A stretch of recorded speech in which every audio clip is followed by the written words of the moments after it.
So we are here in Brussels and I'm joined by the creative director of Evolutionary Films and writer and director of Vengeance 1 and 2, Ross Boyask. Thank you very much for joining us. Thank you for having me.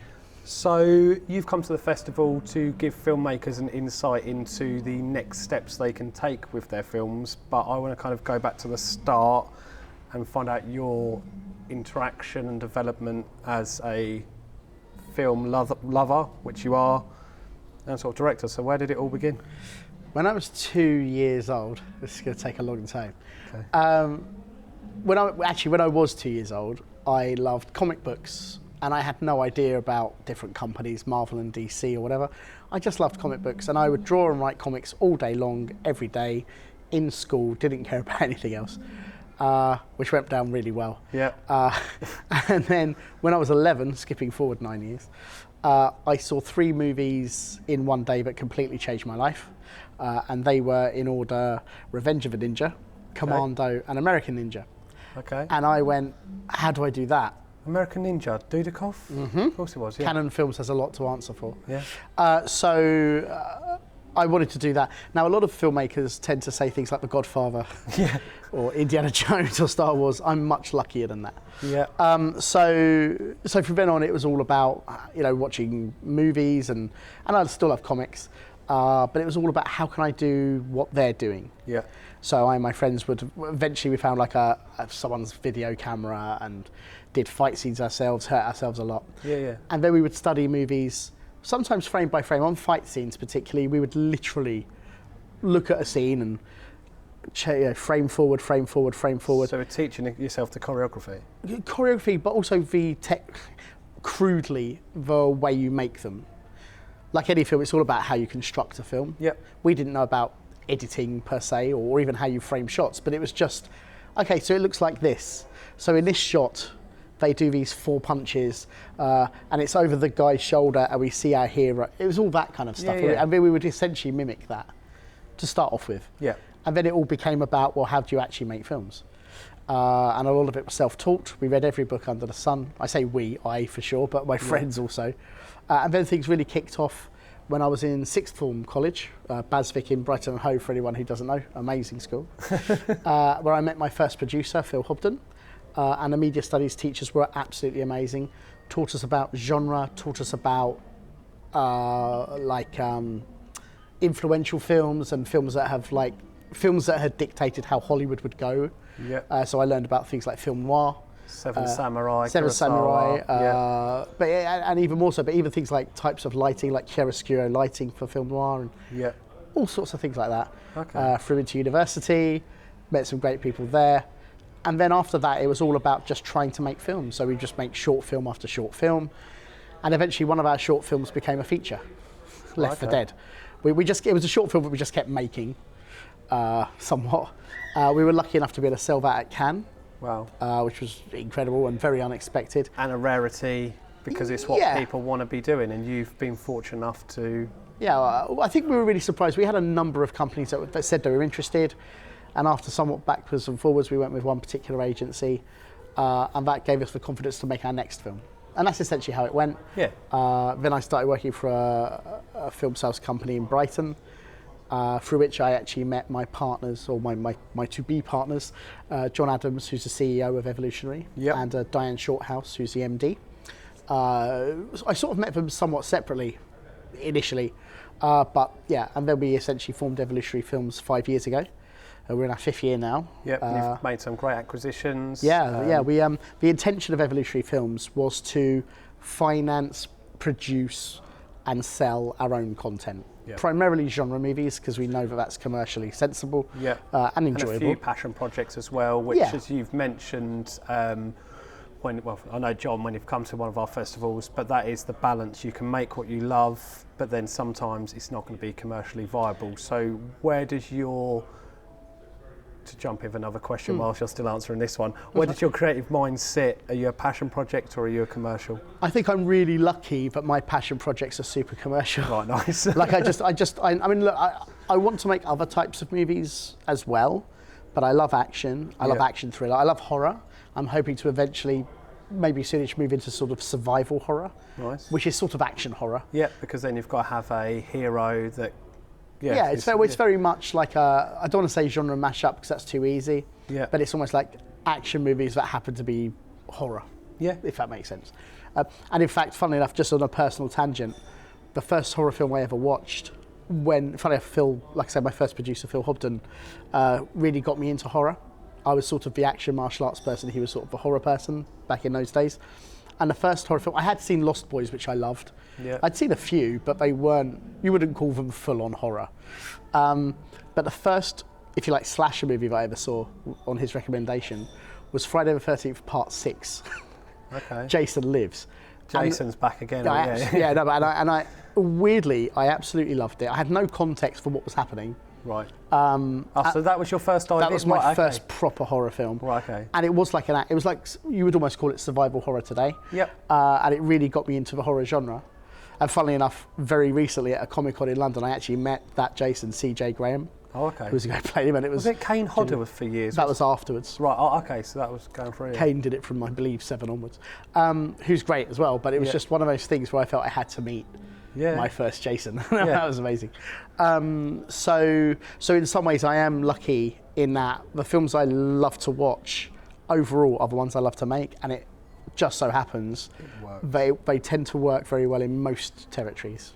Not everywhere, but most territories. Of course, obviously film is subjective. We're here with independent films. Yeah. So you have been fortunate enough to make not one, but a follow-up to Vengeance. Yeah. Tell us how that began, the storyboarding, the casting, and tell us how you made your film. I can't remember any of it. Next question. No, next question. The short version is, we all had projects that we wanted to bring to the company. Vengeance just happened to be the one that worked well, given, dare I say, the budget level. There's probably more we could talk about on this, but essentially, we knew we could make it work, particularly once we got our lead actor, Stu Bennett. Yep. Previously known as Wade Barrett, WWE superstar. Bad News Barrett as well. Stu Bennett. Yeah, we met Stu on the film Eliminators that we're shooting, which was a WWE movie. Yep. We're shooting at 3 Mills, where we're based in East London. And Scott Adkins was the star. Scott kindly introduced us. And we had an initial conversation. We gave him the script, said we'd love to work with him, and essentially that worked out. Brilliant. Obviously, Diane and John are the ones who structure it as the producers. We got through it. We enjoyed it, and it did well enough that we're doing a sequel. Obviously, we also had Gary Daniels in the first movie, and for people who don't know, Gary Daniels is a very big martial arts absolutely. star. That's when I was loads of movies. Growing up, and I'd go to box office videos with my dad and get your Friday night film. I always remember it was the cheesy martial arts films, which is what I've grown up on. Yeah. And they are my favourite sort of no-brainer films. But then I do love independent film, and I do love the mainstream Hollywood. But yeah, we share that similarity. And Gary Daniels, and to have someone that you would have watched growing up, absolutely, to then be able to cast. Yes. Yeah, it was. I mean, I've known him for a number of years now. Met him in Cannes a long time ago, which was great. And he was a pleasure to work with. He really was. He brought a lot to it. And that was really cool. In the sequel, we obviously have Stu again. Yeah. It's a much bigger production. There's a lot more action, a lot more fights, and so forth. It just looks like a bigger movie, which it is. And we had Vinnie Jones as the lead villain. Yeah. Which we're really excited about working with. It's fantastic. That elevates it to, again, there's a commercial aspect, because people will think, who's attached to it? Okay, they've got this person. Oh, and then there's Vinnie Jones, which in the film world is a name. Yeah, if we're being honest, Vinnie, being straightforward, Vinnie is a household name. Yeah. So it was amazing to be able to get to work with him. He's got the same agent as Stu, and essentially that deal was worked out with Alex Siegel, who's one of the producers on the film. So it's brilliant. It was great to have them working together. From the financing point of view, for doing the sequel, is that something whereby all of a sudden, from the first film making money to allow you to then justify the second film? That's totally a John and Diane question. Yeah. The film... You're not going to make a second film? No, we wouldn't make a second film without the first film doing well enough in territories to do it. So I don't know all the facts and figures, No. but it was successful enough that, and we sold enough territories that warranted the second film, which is really exciting. And I have written a third script. I was going to say, do we get an exclusive? Will there be a third? We have written. I have written a third script. Okay. So let's see. The second movie is only just delivering. So it's been a little while. We've done a lot of tweaking and so forth. We had a test screening when I jumped back. Recently back to London. Yeah. That went really well. It was a technical screening. Right, okay. We're changing some all may sound boring, but we're doing some, there was some audio tweaking, just bits and pieces. Yeah. We weren't really changing anything major in the movie.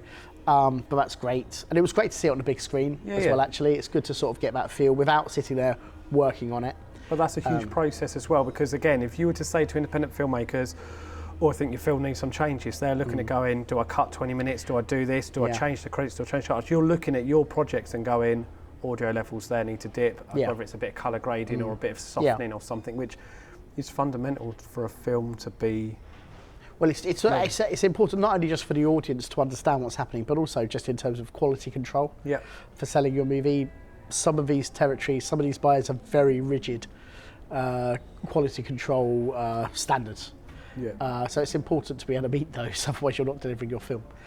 So, got the understanding of you and the films you're making, and obviously you've come to our festivals, which we appreciate massively, to add the arm of distribution and advice. So I know John may deal with sort of similar side, or more so that side of things, but just sort of, what can independent filmmakers be looking to help themselves with? What sort of information, advice would you give? Well, look, I would honestly say, before you make your film, or look, if you're already making it, that's fine too, but before you actually make your film, speak to people in sales and distribution. We're all at the end of a phone or an email, and you might take a bit of repeated attempts to get through to us, but we are usually quite willing to help out, because we would like to be able to say, listen, if this is a film we're interested in being part of, if it works out between us, this is what we know that our buyers are looking for.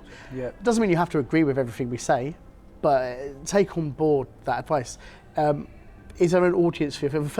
The first thing any filmmaker should ask before they're making their film is, who is the film for? Before you spend a penny of money, particularly if you get investors, and even if you're not spending any money. I come from zero budget filmmaking initially. And I was very, very lucky and very fortunate to be helped by a lot of people to work on films. It's amazing.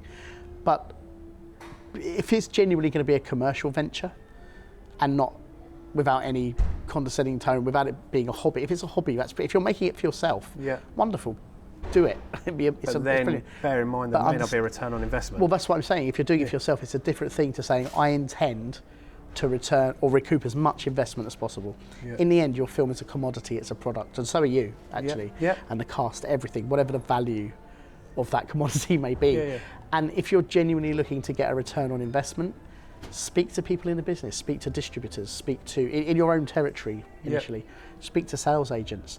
For the most part, we will respond. It might take a while. If you're busy and if you're on set or you're doing something, they can't expect. But ultimately, you love film as much as we love film, and even if someone says, "Oh, do you know someone?" One of the ways, if we can help, you would, and it's the same for you. If you can help, you would. If it's not for us, a lot of the times we'll recommend. I'm not talking about as a sales agent. It might be that a writer's looking for a producer. Oh, we know a producer who. It's not always going to work out that way. But you can. But you try to. It's. If you don't ask, you don't know. No, exactly. Well, particularly the analogy. I will say I'm stealing this from John. Okay. Although I suppose it's ours, really. But the analogy is, if you were a baker, you wouldn't bake a lorry load of bread and then go out hoping that there are some people who want bread. Supply and demand. Why would you spend any money or effort or time doing that? Business 101, you need to know that there is an audience. Or exactly.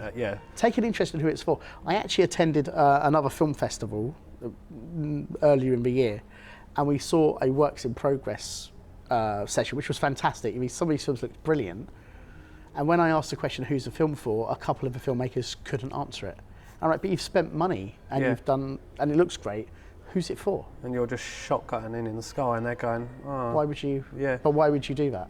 Yeah. So, and I don't mean that to sound rude. A lot of people do. We receive a lot of finished films that don't have any.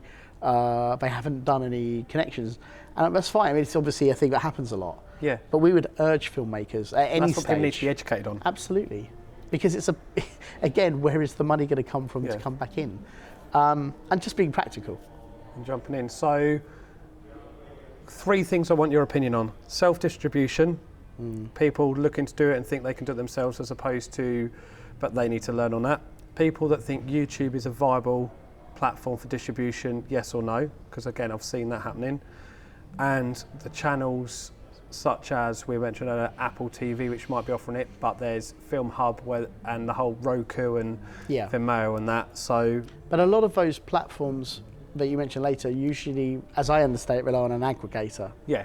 You can't just submit. Yeah, I mean, I know some you can. Yeah. The route of self-distribution. Look, I know I'm coming from a slightly biased perspective because we're a distributor. Yeah, of course, yeah. I think that in the first instance you should at least speak to other distributors Yeah. and just see what the reality is about getting your film out there. I think in the end, get your film out there, like however you do it. But you should certainly speak to distributors. And if distributors won't speak to you for whatever reason, at least approach a sales agent who could potentially have a relationship with distributors.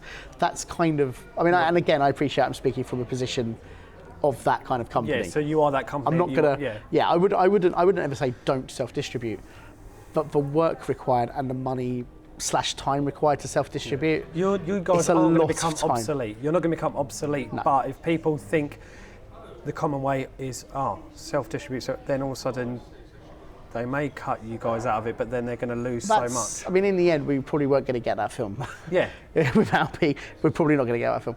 I think people make a lot of assumptions. Oh, I'll just do it, and it's like, go on then. Yeah, I've seen a lot of people. Go on then. And by the way, genuinely best of luck.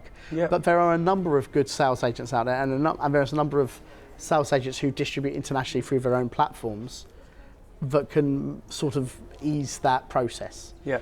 So I guess what I'm saying is, before you decide to do that, talk to as many people as you can, and talk to people who are self-distributing as well. Because I don't know many who, I'm just saying, I don't know many.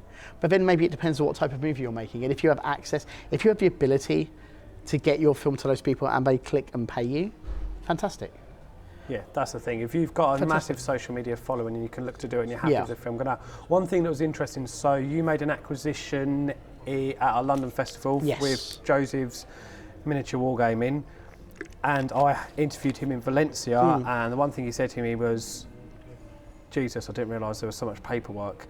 Is that, and he said... this is one of the things, the sheer level of deliverables that you have to make, you have to create.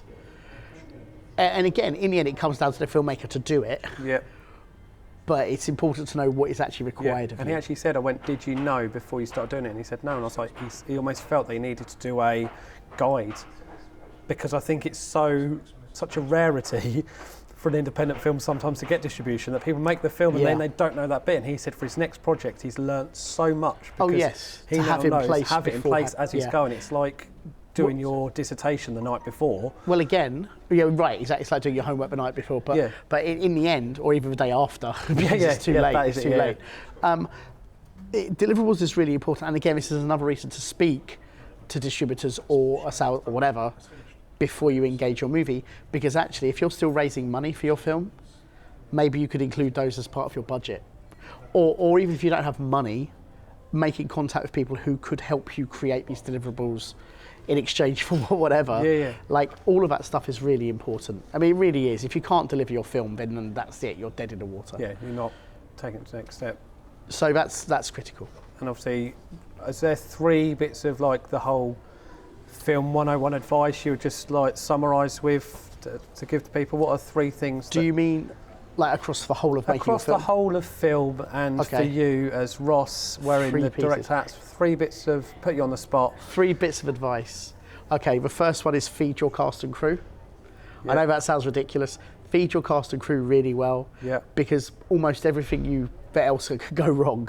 If you keep people looked after on your set, it helps a lot. Even if you haven't got money per se, just make them feel appreciated. Cast and crew, everybody. Just make everyone feel appreciated. Yeah. First one. I would just say, then as early as you can in the process, try to engage sales and or distribution, because they will help you, particularly if you do have a budget, because casting is essential. Yeah. And sometimes it will make people annoyed, but do you want your film to sell? Yeah. So let them help you. Let sales and distribution people at least advise you. You don't have to agree with everything they say. But again, they are somewhat the end point. They have a connection to your audience. Yep. So that's the second one. I'm trying to think about what the third one is. I think the third one is really try and decide if you should be making this film. Funnily enough, if I was ever to run a panel, I've said this before, if I was ever to run my own choice of panel at a festival, I would call it, why are you making this film?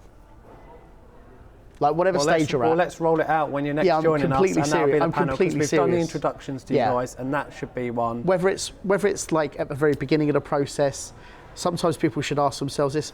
We've actually said a number of times, while it's not practical to do so, more filmmakers should see how buyers or what buyers think of your film, because it will depress them. It's a 6 second. But it will. I've seen it. I've been to Cannes. I've seen it. It will depress them. You spend thousands of pounds on marketing. You pick up a catalogue and go flip. Yeah. And I mean that's flip. Most buyers and the buyers we deal with are lovely. There's nothing. They're doing their job and they're great. Got that. Most buyers will look through a catalogue like this, and then they'll stop and go. And they might go, "Who's in that?" Yeah. They might go, "Who's in that?" And then if you say nobody famous, they'll say, "Well, what is it?" That's real. Yeah. And I'm not saying that a filmmaker shouldn't make their film, but if a filmmaker is hoping to sell their film, they need to try and work out the way to make it most appealing to a buyer that stops and goes, what is that? Yeah. And that's partly, at that level, it's partly just artwork and so forth. But when they watch that movie, the movie needs to deliver. That's, let's put this somewhere in the top 3. Yeah. You need to make a film that knows what it is. Yeah. That appeals to, whether it's a genre or whatever it is. We get stuff submitted saying, oh, it's this and it's this. It's a drama and it's a romance and it's a stop, please. Yeah. Because that is, how do we sell that? That doesn't merge into, what is oh that? Yeah, we're going to work out with, as you say, it needs to have an identity, and then it's going to... It can do its own thing within it, but what is it? Yeah. Really know clearly what your film is. Because again, otherwise, how is a salesperson or a distributor or the audience or the people you're trying to get involved in your film, how are they going to, except for just go, oh, it's a film, great. Yeah. How are they going to go, oh yeah, this? And that's where it's going to work. Ross, thank you so much. Your insight has been an absolute pleasure. Thank you very much.